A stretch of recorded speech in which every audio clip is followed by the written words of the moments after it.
Trouxe para nós hoje um assunto, gente, muito importante. Olha, é um assunto realmente que preocupa, porque hoje a gente tem visto aí tantos casais se separando e nessa separação, quando separa, não tem filho, é uma coisa, né, Fernando? Agora, quando tem filho, aí a coisa complica. Então, é realmente uma situação que a gente vê pelo país afora, pelo mundo afora até, e que realmente é importante a gente estar debatendo e trazendo o Fernando, que é especialista na área, claro que ele vai detalhar mais sobre os fatos. Então, hoje o assunto vai ser alienação parental. Então, o que é essa alienação parental, Fernando? A alienação parental, Faria, ela se caracteriza pela animosidade que existe entre os cônjuges que estão separados, tá? E ela pode se dar através de ações ou através de omissões. Por exemplo, as ações são as ações de fato, quando um dos cônjuges, principalmente o cônjuge que está ali com a criança, que é o cuidador, que é o que está tomando conta, que tem a guarda, né? Ele está lá falando mal do pai ou da mãe. Tá? Ele está falando, ó, meu filho, seu pai ou sua mãe é isso assim, assado, você não confia nele, tal, aquele povo, aquela família lá não presta, é tudo gente à toa, aquela falação. E pelas omissões, que é uma forma sutil de alienação parental. Por exemplo, é o dia da sua visita. Aí a mãe inventa que, a pessoa que está cuidando da criança inventa que tem que fazer uma viagem. Quer dizer, aí já não dá para fazer a visita. Você está entendendo? É uma forma sutil, tá certo? De fazer uma alienação parental. E geralmente esse fato, Fernando, é igual você disse, é para lá para cá. Isso é para quem detém a guarda, né? Que acaba detonando lá o parceiro ou a parceira. Mas pode ser vice-versa também. Claro, nem sempre a pessoa que tem a guarda faz alienação parental. Muito pelo contrário, a gente vê muito caso, por exemplo, que a pessoa que tem a guarda, ela fala bem do outro cônjuge, fala, ó, papai é isso, ó, mamãe é gente boa, tal. Mas aí o que acontece? Quando a criança vai lá para a casa do outro cônjuge, aí ele pode também descer além. Às vezes a criança fica só sábado e domingo, lá de 15 em 15 dias. Tá? Que isso é muito comum. Aí chega lá naqueles 2 dias que fica, aquele pai ou mãe, ou família, avô, avó, tio, começa a meter o pai na mãe, na pessoa que está cuidando da criança que tem a guarda. Então isso é alienação parental. Isso está acontecendo muito também, viu, Faria? Tá? Não é só quem tem a guarda da criança que faz alienação parental. O outro cônjuge também faz. Às vezes é justamente por isso também, né? Seria um grande motivo, né? Porque quem está com a guarda, está com a guarda. Agora, quem não está, às vezes ficou ali meio que traumatizado, não gostou da guarda ficar com a outra pessoa e começa a detonar o parceiro. Exatamente, a gente tem visto muito isso. Quem não detém a guarda é que mete o porrete. Tá certo? A maioria dos casos. Tá? Agora, quem sofre com isso é a criança, porque a criança ela pode desenvolver aquilo que a gente chama de síndrome da alienação parental. Por que a gente chama de síndrome? Porque é um conjunto de sintomas que a criança apresenta, que a gente vê que ela está sendo alienada por um dos pais. Tá? Então a criança ela pode apresentar medo, ela pode apresentar uma tristeza profunda, porque aquela bagunça, aquele pai besta, aquela mãe besta brigando um com o outro, a criança não entende aquilo e fica triste. Tá? Você pode até levar à depressão, aquela criança. E culpa também, porque às vezes um dos pais fala, tá vendo? Eu separei da mamãe ou do papai por culpa sua. Quer dizer, isso é um absurdo. Tá? Porque a criança nunca tem culpa de separação. Transfere para a criança justamente o problema que houve no casal. Exatamente, porque acha que transferindo para a criança vai aumentar o problema lá com a outra pessoa. É uma forma muito perversa, é muito má eu não quero falar um termo chulo aqui, mas gente, é uma perversidade, é uma maldade sem tamanho, porque a criança sofre com Fernando, nós tivemos o caso lá do garoto Bernardo, que virou, inclusive, um ícone dessa questão dos familiares, né? Então, a gente vê que ele perdeu a mãe porque, segundo as informações, a mãe teria suicidado, porque entrou em um quadro depressivo e aí acabou se matando. E aí depois o pai arrumou essa companheira dele e os dois ali, juntamente com aquela amiga da mulher, acabaram tramando a morte do Bernardo. E ele, inclusive, teria pedido apoio até na justiça, né? Procurou a promotoria de justiça dizendo que não aguentava mais aquela situação. Caso que ficou muito emblemático, devido a essa questão de um garoto de apenas 11 anos procurar a justiça em busca de ajuda. Então, é um caso que a gente vê que especificamente, tirando, por exemplo, o caso Bernardo, realmente a criança fica totalmente traumatizada com aquele desencontro dos pais? Aquele caso do Bernardo, a gente vê que acontecia alienação parental por parte do pai. O pai fazia alienação parental em relação à mãe que já era morta. Sim. Você está entendendo? É um absurdo. A mãe morta, ele ainda ficava denigrindo a imagem dela. Entendeu? A criança, ela pode, a gente não conhece o caso a fundo lá do Bernardo, porque ele está morto. Mas ali, pelo que a gente viu em algumas cenas, ele ameaçando o pai, aquilo lá mostra que ele já estava dentro de um transtorno mental. Nas gravações que foram deixadas. Exato. Quer dizer, o pai, eu não sei se o pai armou aquela gravação, quer dizer, ele provocou a criança antes, para a criança arrancar uma peixeira, uma faca e ir para cima do pai. A gente não sabe o que o pai fez antes. Mas pelo que você vê lá, que a criança lá, aquilo lá já mostra que a criança já estava com transtorno. Tá? Precisar tomar medicação, que não foi dado, você está entendendo? O pai também precisava. Então, quer dizer, a gente não sabe o que aconteceu por ali. Mas é o tal negócio, a gente não precisa deixar que as coisas aconteçam. Para acontecer e ficar dessa forma. Você vê, a mãe, ela suicidou. A gente não sabe se a mãe realmente suicidou ou foi morta. Ou envenenada. Ninguém sabe. Tá? E ninguém vai saber. Você entendeu, Faria? Então, o que acontece? Nesses casos de alienação parental, os pais separam, eles têm que começar a agir como adultos, tá? E não como duas crianças bestas lá brigando uma com a outra. Então, tem que ver o quê? Bom, nós estamos separando, a criança não tem nada a ver, tá? Então, o que os pais têm que fazer? Se tem que discutir alguma coisa de dinheiro, financeiro, isso, procura discutir longe da criança. Fala, vamos sair, deixa a criança com a avó, e aí nós vamos resolver essa questão. Então, quer dizer, tem que ter um bom senso, tem que ter amor acima de tudo à criança. Quer dizer, se você tem uma diferença com a sua mulher ou com o seu marido, é problema seu e do seu marido. Não mete a criança no meio. Porque tem muitos casos, Faria, que os pais chegam ao absurdo, esses pais que fazem alienação, eles chegam ao absurdo de jogar a culpa na criança, jogar o peso da relação na criança.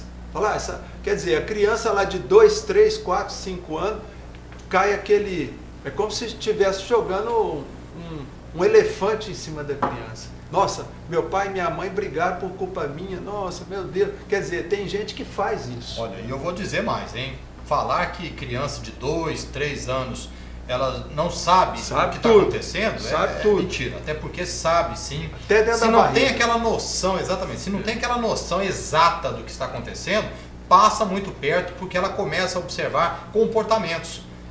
E aí quando vê os pais ali num atrito, né, numa discussão, ela sabe muito bem o que está acontecendo, né, Fernando? Sabe, e geralmente, às vezes vem pais, por exemplo, trazer criança, por exemplo, lá com problema respiratório, que não sara, toma medicação e não vira nada.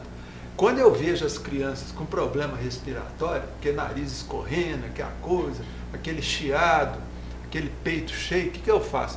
Eu já pergunto logo para a mãe, para quem levou, eu falo, vem cá, você e seu marido, como é que vocês estão vivendo? Vocês estão brigando muito?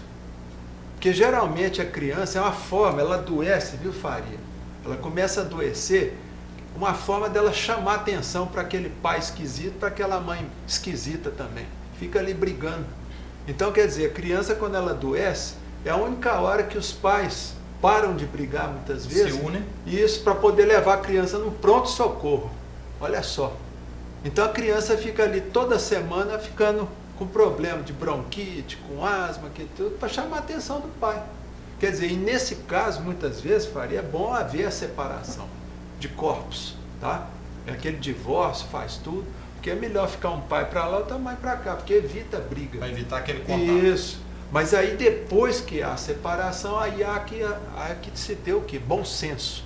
E amor, sobretudo, ao filho. Com certeza. Tá? A presença hoje do nosso psicoterapeuta clínico, Fernando Vieira Filho, que trouxe esses assuntos importantes relacionados à questão da alienação parental, né? E trouxe aqui o Fernando, até gostaria que você comentasse sobre essa questão dos 20 pedidos aqui que foram elaborados por um juiz alemão, que realmente conviveu ou convive com crianças nessa situação toda que você mencionou, né? De pai que entra em atrito com a mãe, e aí passa essa responsabilidade toda para a criança e realmente a criança fica com aquela bagagem negativa.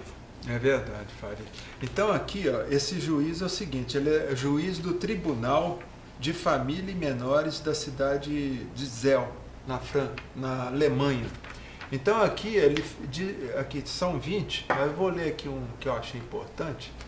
A criança falando assim, para a mãe e para o pai.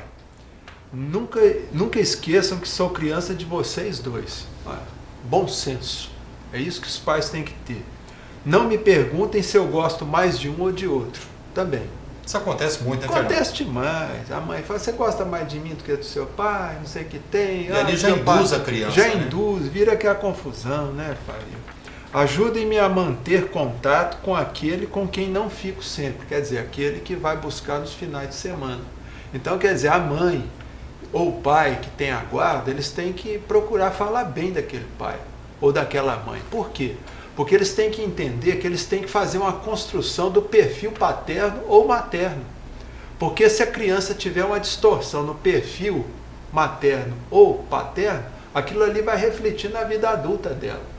Então é importante os pais não desconstruírem a imagem um do outro, viu, Faria? Importante. Não é? Quer dizer, não, seu pai é um homem trabalhador, tudo honesto e tal, mas infelizmente nós não demos certo no lado matrimonial. Ou seja, mostrando que mesmo separados, a estrutura familiar para aquele filho realmente já tem que ser mantida. Isso, vai ser mantida. Agora, em vez de você ficar na casa, você vai ficar na casa do papai, da mamãe. Você entendeu? O dia do aniversário, pode falar assim, né? Ó, no dia do aniversário, em vez de você ganhar um presente só, você vai ganhar 2. Você entendeu? Coisas positivas. Né? Só coisa positiva. Ó, outra coisa aqui, ó. Conversem como adultos. Olha só, uma criança pedindo para o pai e a mãe conversar como adulto.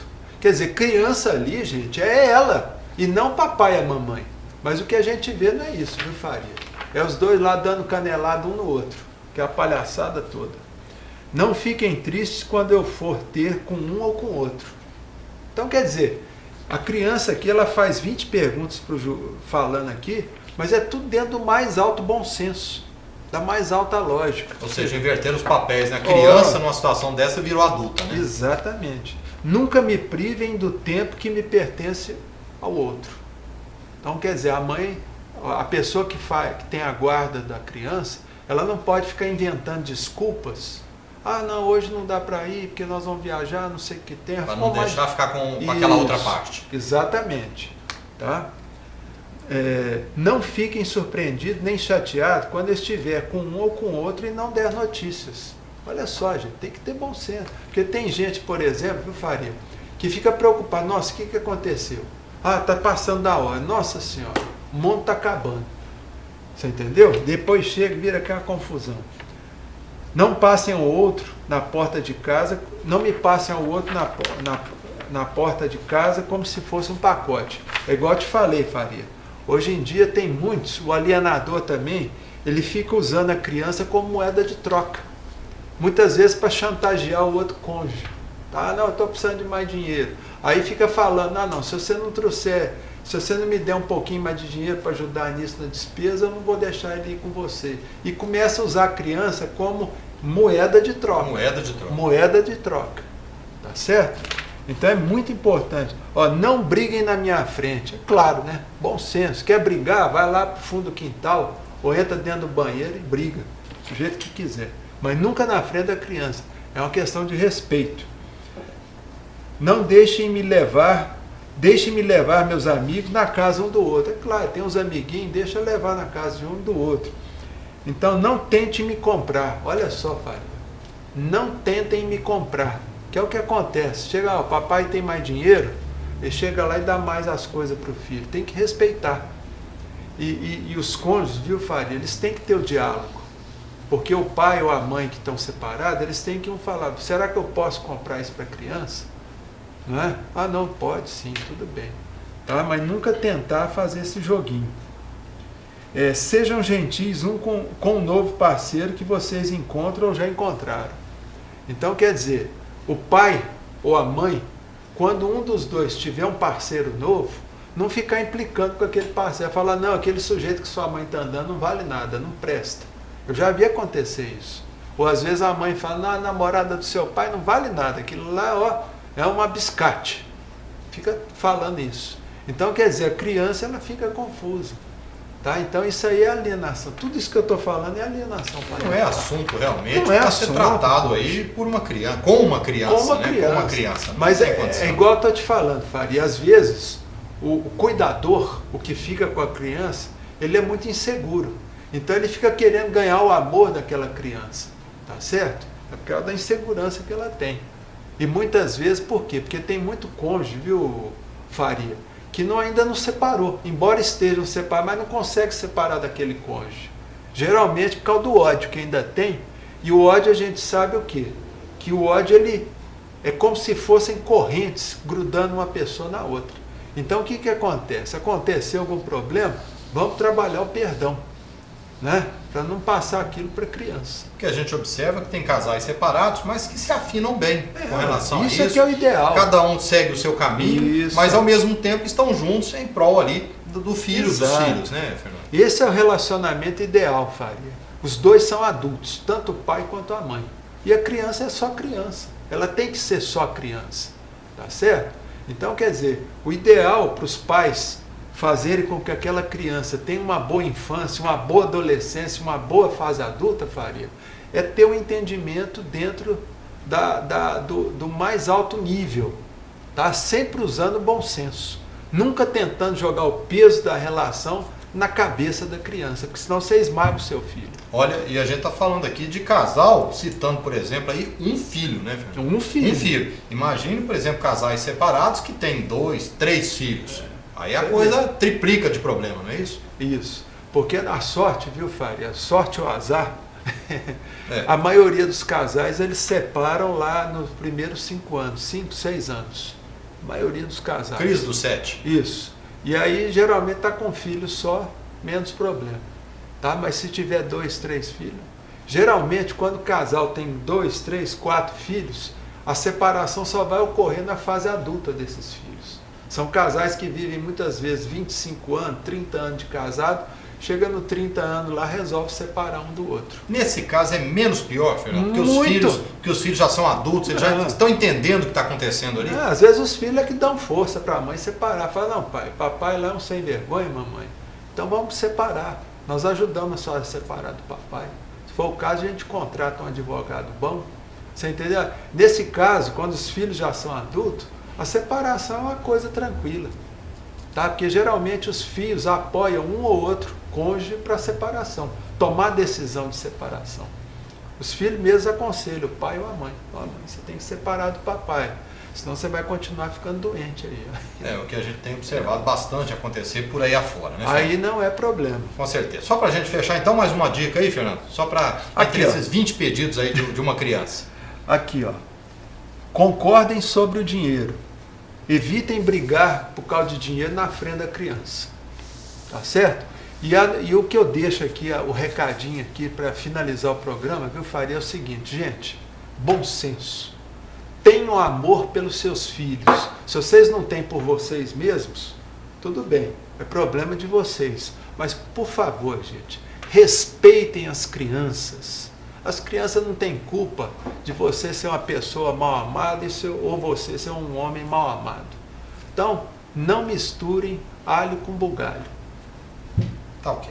Bom, tá aí, portanto, um tema hoje realmente essa questão da alienação parental, um assunto polêmico que a gente tem visto aí casos e mais casos de separações por aí afora. E quando eu falo por aí afora é pelo planeta afora, né? Quantos casos aí de personalidades, autoridades, artistas que a gente tem visto por aí, e o cidadão considerado comum, né? Que acaba não dando certo na relação, acaba realmente se separando, mas realmente com o que o Fernando está falando, ter ali o pensamento positivo com relação aos filhos. E a gente tem visto muito isso hoje aí nos tribunais, né, com os juízes que estão observando essa questão, principalmente essa questão da separação do casal com o filho. Isso. E quando não tem filho tá fácil, é só separar, pronto, acabou. Agora tem o filho, realmente a gente tem observado que os juízes estão realmente em prol de ter aquela criança ali, toda a proteção, toda a assistência necessária, né, Fernando? Exato, e os juízes geralmente eles fazem o seguinte, eles retiram a custódia do alienador, tá? E se for um ou outro lado que estiver fazendo a alienação, os dois lados estiverem alienando,